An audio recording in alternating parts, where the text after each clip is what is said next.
Greetings. Welcome to Module 3, Unit 15, Instruction for Design Thinking. In the earlier unit, we saw the simulation approach to instruction, and in this unit, we will understand instruction for engineering design thinking. Design, in a major sense, is the essence of engineering. The design begins with identification of a need and ends with a product or system in the hands of a user. It is primarily concerned with synthesis rather than analysis, which is central to engineering science. This is one popular definition. Another definition is design defines engineering. It is an engineer's job to create new things to improve society. It is the university's obligation to give students fundamental education in design. We should not only teach core engineering science courses which focus on analysis, but we should also train the students well in engineering design, which is a synthesis activity. Another popular approach to the definition of engineering design. Engineering design is a systematic, intelligent process in which designers generate, evaluate, and specify concepts for devices, systems, or processes whose form and function achieve clients' objectives or users' needs while satisfying a specified set of constraints. Looks slightly elaborate, but it captures the essence of engineering design. And notice that he uses the word concept in a slightly different way than what we generally use as per Bloom's taxonomy. What he generally means by concepts in this context is to specify the functionality or to specify the use to which the device or system is to be put. In that sense, he uses that word. So, design problems reflect the fact that the designer has a client or a customer who in turn has in mind a set of ultimate users who can be called as customers, for whose benefit the design artifact is being developed. The design process itself is a complex cognitive process. Design is generally considered difficult to learn and more universally considered difficult to teach. Design thinking reflects the complex cognitive process of inquiry and learning that designers engage in while developing the solutions. So, design is the actual process of creating the artifact, and the thinking is, design thinking is the cognitive process which goes through in the minds of the designers. The term design thinking was first introduced by Peter Rowe in his book titled Design Thinking, which was published in 1987. The focus of his book is design thinking in architecture and urban planning. Quite similar to the origin of patterns in design. The patterns in design also arose in the context of architecture, but subsequently has become very popular in computer science, information technology, and related areas. Similarly, the term design thinking arose in the context of architecture and urban planning, but now it's very popularly used in the entire engineering community. Design thinking in the specific context of engineering design is now accepted as an integral and necessary component of engineering curricula. The CDIO initiative of MIT, Conceive, Design, Implement, Operate. The CDIO initiative of MIT is one often quoted example. The D School of Stanford University is also mentioned, but that was not specifically in the context of undergraduate engineering curricula. Several program outcomes specified by NBA refer to competencies that are related directly to engineering design. Engineering designers perform in a systems context, making decisions as they proceed, working collaboratively on teams in a social process, and speaking several languages with each other. These are the design languages. Instruction to facilitate these competencies itself is a very complex design activity. We can say it is the instructional design activity. Engineering design thinking, some key features adapted from the reference link given on the right side. Some very typical key features are generative questions. We look briefly at all these issues. Systems thinking, uncertainty, design decision choices, teamwork, visualization, creativity, communication in design languages. So, instruction for design thinking must address all these issues and train the students in all of these issues. The traditional engineering courses invite deep reasoning questions, but the answers must converge to true within quotes answers in the relevant knowledge domain. That means the objective of the question is to arrive at the true or correct answer. By contrast, questions that arise during design thinking are exploratory in nature, and their objectives are not true answers in the sense of reaching some well-defined correct true answers, but additional ideas and intents of customers useful for framing the solution space. So, it is more a process of eliciting the requirements or the implicit needs or the intentions of the customers. So, they are more generative in nature, and there is nothing like a true answer, but they are exploratory in nature. And generally these two types of questions are being called as convergent thinking and divergent thinking respectively, and most of the engineering curricula really train the students in convergent thinking. Teaching divergent inquiry in design thinking is generally not addressed in engineering curricula. Case study based group discussions may help students in learning to ask generative questions. Explicit training is required to make the students understand the importance and develop the capability to ask the generative questions. Interactions with real clients where possible and subsequent guidance from instructor would be of great help. Role play, simulation games also would definitely help.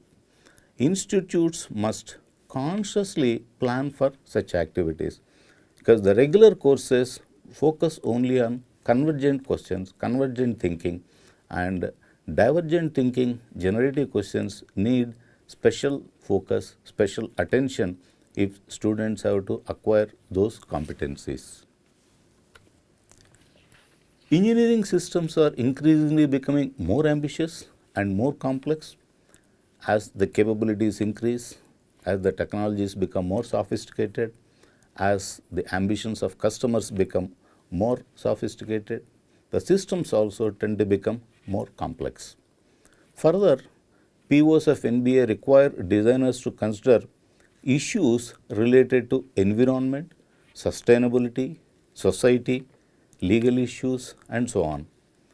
So, students must be trained to anticipate the possibly unintended consequences emerging from interactions among the multiple parts of a system and interactions between the system and the environment. When many parts are put together, the resulting complexity can lead to results which are unintended. The consequences are unintended. They can arise either from interactions among the components, systems themselves, subsystems themselves, or the interactions between the system and the environment. So, students must be trained to anticipate the possibility of such unintended consequences, and they must be trained to deal with incomplete information, which is typically the case in any real world problem. Ambiguous goals, customers often are not very clear what is it that exactly want, and approximate models. Almost every model that we create during the design is an approximation to the reality. So, approximate models, handle uncertainty and think statistically. Make rough estimates of physical quantities in a given context, and this is required both for sanity checks of the design and for figuring out the parameters that can be ignored safely. Usually a complex system will have too many parameters, and it will be humanly almost impossible for the design team to take care of all the parameters. So often we make rough estimates of the physical quantities involved and make a judgment as to which parameters can be safely ignored in the subsequent design process. This is also a skill that we must consciously impart to the students. And the students must be trained to design suitable experiments when required to get additional data, to validate a design idea, to make some of the requirements more clear. There are several contexts why we may have to do some suitable experiments. So how to design suitable experiments also must be taught to the students. And the students must be trained to work in multidisciplinary, multicultural teams. Another PO states this requirement also. Communicate using the appropriate design languages. They can be textual statements, graphical representations, mathematical or analytical models, or languages which are very specific and unique to a particular domain. So they must use appropriate design languages, make design decision choices, and most of the times they are not between right and wrong, but between right and right. Both the choices are right, but you have to decide which one is a better choice. Better maybe in terms of efficiency, in terms of cost, in terms of time to market, in terms of usability.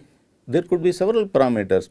Essentially both are right, but the designers must choose one among them. And this kind of a thinking also requires very specific training. Estimate the resource requirements, including human resources, costs, and schedules. Some of the possible approaches for design thinking would be project-based instruction, problem-based instruction, simulation-based instruction, experiential approach to instruction. All these four approaches we have discussed in the earlier units, and we saw the advantages and limitations of these approaches, and we also looked at the specific situational context which will necessitate adapting these approaches to specific institutes and specific contexts. Now, as discussed in these earlier units, the most popular approach for design thinking in engineering curricula was and continues to be project-based instruction, because that activity most closely resembles the activity that engineers engage in during their professional practice. Traditionally, engineering program curricula included a major project work in the final year or final semester, and this was the first and only opportunity provided to the students to engage with engineering design activity. The CDIO framework generally calls this as a capstone project, but in India the more common terminology is to simply call it as the main project or final year project. Some programs, most notably mechanical engineering and civil engineering programs, do include a core course, often a theory-only course on design in earlier semesters. Typically either in 4th or 5th or 6th semester, many institutes do have a course, but this is not common across all the disciplines. Quite often mechanical engineering and sometimes civil engineering do include such a course, but often it is theory-only course. Though in some institutes they do have some laboratory component where they generally teach the use of some software packages which are useful in the design activity. The main project in final year is really valuable. It is the first time the students engage in synthesis activity. It gives them the real engineering design experience, but it appears too late in the scheme, either in the final year or final semester. In this context, the idea of some of the institutes to give an option to the students to do additional theory courses in place of a project probably is not a very good move. A more favored approach currently is to provide design experience to the students in the first year itself. Often the idea is that the engineering students who join the program do get exposure to engineering design only in the final year. By that time, some of the students do get demotivated. In the entire first year, there is no exposure to what actually engineers do. So the thinking has been that we should expose the students to the engineering design activity right in first year. So an independent design thinking course, either zero theory, zero tutorial, 1 lab, or zero theory, zero tutorial, 2 lab units, one of these can be chosen, is introduced in the first year itself using project based instruction approach. Again, CDIO framework calls this as cornerstone project, but in India we are more used to calling this as simply a design thinking course. Instructor must provide considerable didactic instruction to address the issues discussed already, because the students are just in first year, and many of the issues that we discussed, which are the characteristics of engineering design thinking, may require certain explicit didactic instruction. Though the credits for theory are 0, usually the instructors do provide certain additional instruction to the students. The challenges which are present particularly in first year, these challenges exist even in final year project, but they become more severe with first year project because the students as it are not yet exposed to domain specific courses or engineering courses much, maybe 1 or 2 elementary introductory courses in mechanical engineering, civil engineering, and a computer programming course. So these problems are that how do we formulate the initial problem? How do we formulate the problem in engineering terms from the statement given in a fuzzy way using natural language? So how does the initial formulation take place? And finally, how does it get a specific problem in engineering terms? So how do we train the students in moving from the fuzzy statement of the problem in a natural language to highly specific statement in engineering terms of a completely specified problem? And how do we form multidisciplinary teams? The competencies required, some basic design concepts, tools, attitude, even some machinery and some software packages, some elementary exposure, basic exposure would be required. So we need to provide some basic training to the students so that they get some minimal competencies to carry out the project. And the design process to be used, the specific process steps need to be made very clear, and students must be trained in those process steps. And obviously, most of the institutes have a very large number of students in the first year. So handling the project teams, which would be very large in number, would require considerable time and effort from the faculty side. So the load on the faculty is going to be fairly substantial, and we need to plan to have these resources adequate in number. And assessment is also a challenge. We need to assess not only the finished work, but also the compliance to the process, to what extent the students have understood and are following the design process. We also need to evaluate the final product, and we need to make clear distinction between the individual contribution and the teamwork. And the students also must understand that they will be evaluated individually as well as a team. So these things must be really addressed by the designers of the curriculum. And the usual approach for this is that initially minimal direct instruction of theory and tools is provided. As I mentioned, this exposure is required to provide certain minimal competencies to the students. And close mentoring during problem formulation stage also happens, because they need to translate the fuzzily stated problem into precise engineering terms. And this requires close mentoring by the faculty, and this is again a load on the faculty. And guidance is reduced progressively so that students get adapted to thinking independently and in groups of their own without the kind of hand-holding by the faculty which happens in the initial stages. Load on the faculty remains an issue to be resolved at the institute level. Another approach being tried in some institutes, which is still not very popular in India, but some institutes are trying, and this has been tried abroad also in some institutes. Initial minimum direct instruction of theory and tools, about 2 weeks. This would include certain exposure to the software packages as well as the machinery and the tools to be used, about 2 weeks. Then a very small project assigned by the faculty to provide a basis for learning the design tools. This could be about 4 weeks. This is more exploratory in nature to make the project teams comfortable with the idea of working in a team on a design problem. So, to expose the students to design thinking. So, a small project. Then a small project in reverse engineering, a completed product is given and the students do the reverse engineering activities in order to understand how the product was synthesized. And this will be usually followed by some kind of a discussion where the students express their comments and opinions about the design process followed to arrive at this final product. So, a small project in reverse engineering, say about 3 weeks.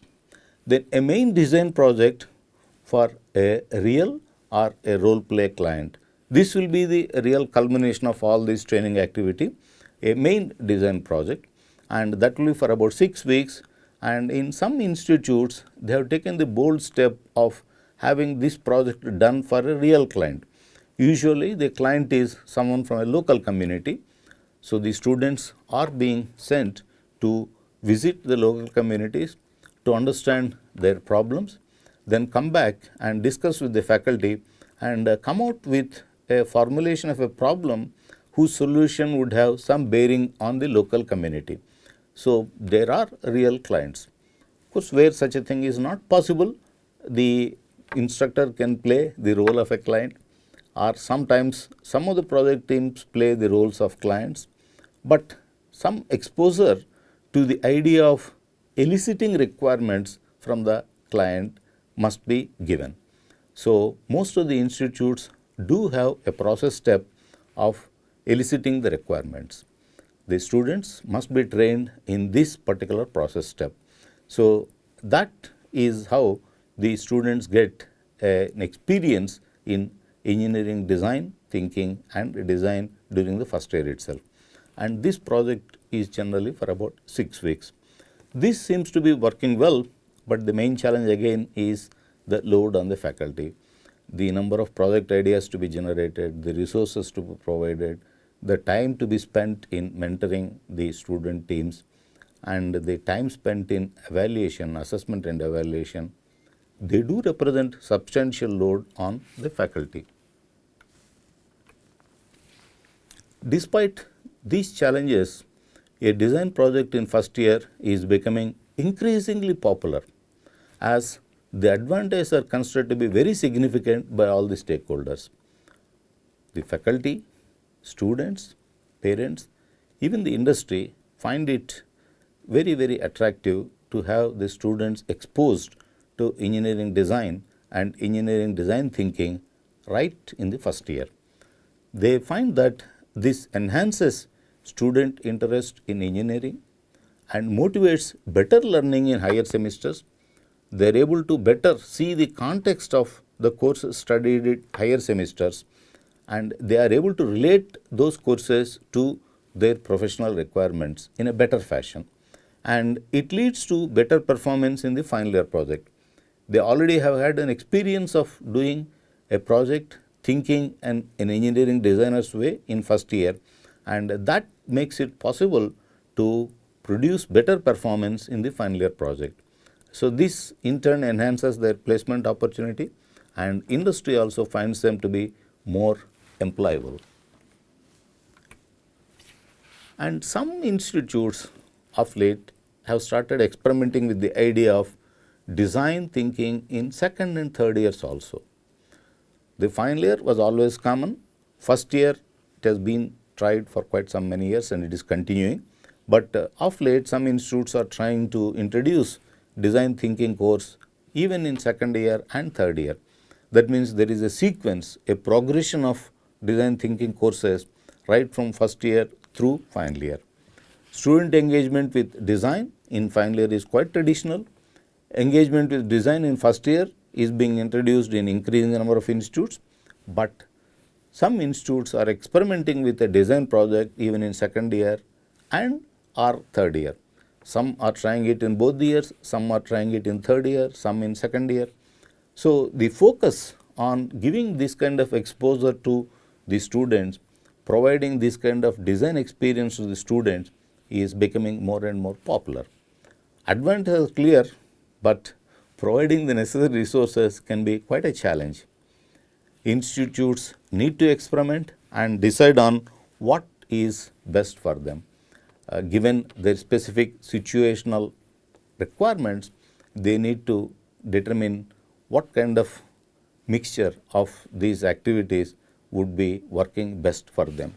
There is nothing like one unique solution which can be adopted by all institutes. Develop one engineering design problem for first year students and develop an instructional strategy for it. Then another exercise, please describe the instructional approaches implemented in your department for facilitating desired learning by your students. Thank you for sharing the results of the exercise at tail.iacta@gmail.com. And in the next unit, we will understand instruction for metacognitive learning, an extremely important aspect of student learning which has tremendous influence on student learning, and how do the instructors take care of the metacognitive aspects of learning. That is what we will see in the next unit. Thank you. Until then, thank you.